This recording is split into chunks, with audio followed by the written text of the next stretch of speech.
Welcome to Chillin' 101. We hope this video helps. In this video, I will show you how to open your BMW M4 hood. First, locate the primary hood release lever inside the cabin. This lever is usually found on the driver's side, often near the footwell or kick panel. Give it a firm pull. You should hear a distinct click as the first latch disengages. This action partially releases the hood, preparing it for the next step. It's a simple first move to get started. Now, walk to the front of your BMW M4.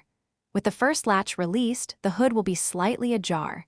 Gently lift the hood a few inches from the front edge. You will feel a slight resistance. Look underneath the hood's front lip, typically in the center.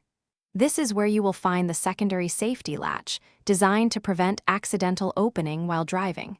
It's a crucial safety feature. Once you have located the secondary safety latch, you will need to operate it. This small lever or tab often needs to be pushed to one side, usually to the left, or sometimes lifted upwards.